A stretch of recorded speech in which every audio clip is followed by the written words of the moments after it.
The Summer of the Beautiful White Horse is the first chapter from your book Snapshots.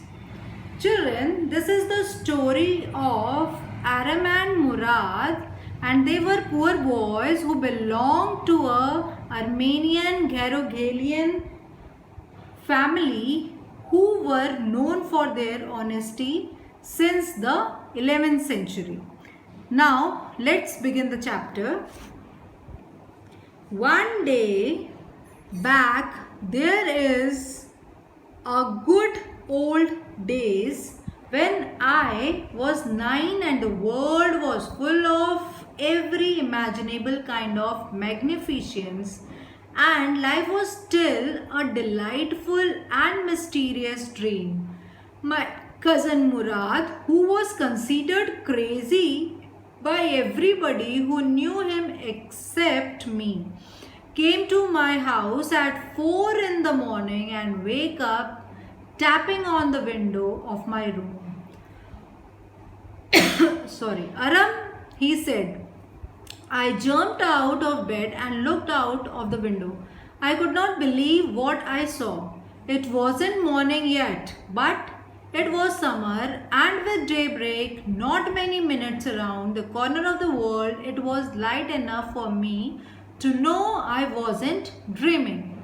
Now, one day, a 9 years old Aram was asleep and was in the world of extremely beautiful imagination. His life was pleasant and kind of in a mysterious dream. His cousin Murad showed up on the window of his room at 4 in the morning.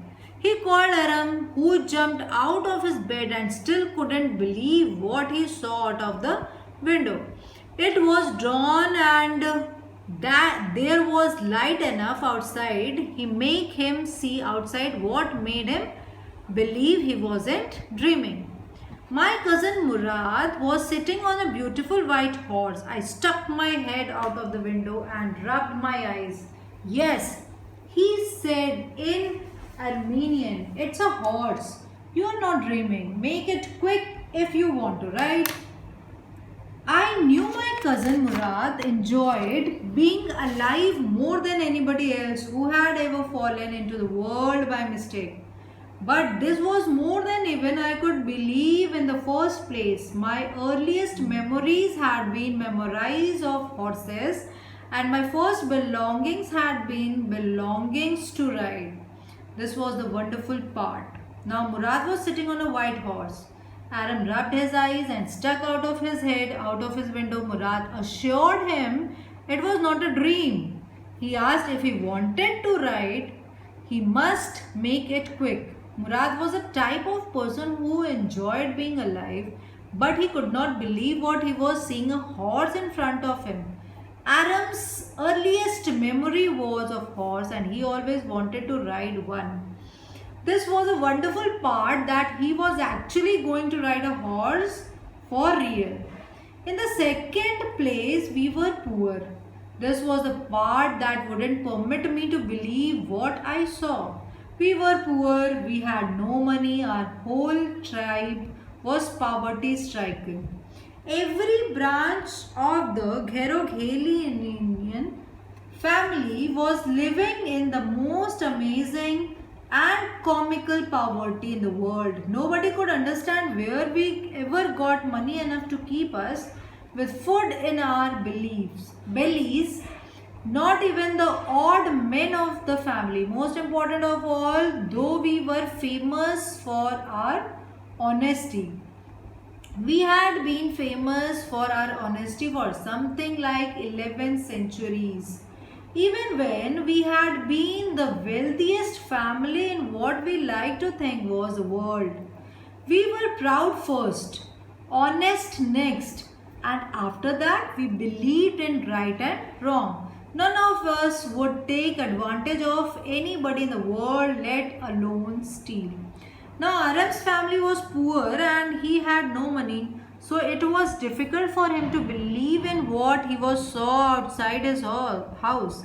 He belonged to a Geroghalian family that was strictly and funnily in poverty. They didn't even know how he managed to get food for themselves every day. Although his tribe was poor, they were known for their honesty for 11 centuries. They were honest, proud, and always believed in right and wrong. No one from their family would ever steal anything or would take advantage of anyone in the world. Consequently, even though I could see the horse so magnificent, even though I could smell it so lovely,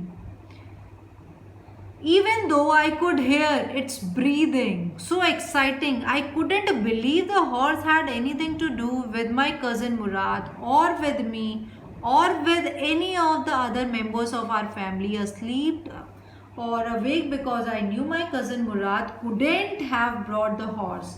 And if he couldn't have brought it, he must have stolen it, and I refused to believe he had stolen it. No member of the Gheroghelenian family could be a thief. I started first at my cousin and then at the horse. There was a poised stillness and humor in each of them, which is on the one hand delighted me and on the other hand frightened me. Now Aram was so excited that he was seeing a horse that was so pleasant, so beautiful, so magnificent.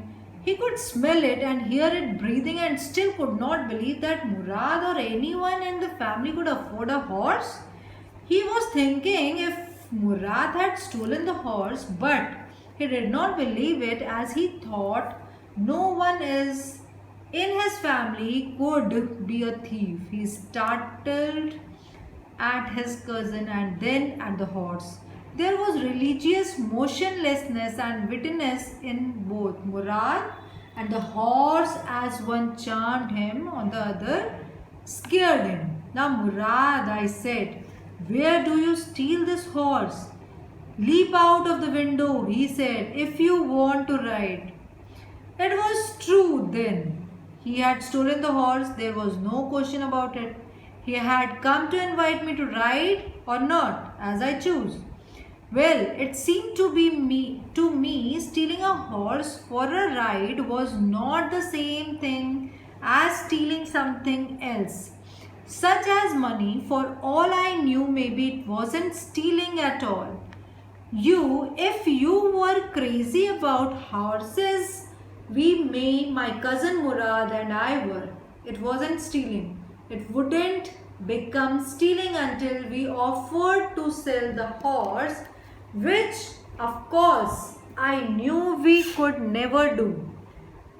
Let me put on some clothes, I said. All right, he said, but hurry. I leaped into my clothes. I jumped down to the yard from the window and leaped out into the horse behind my cousin Murad.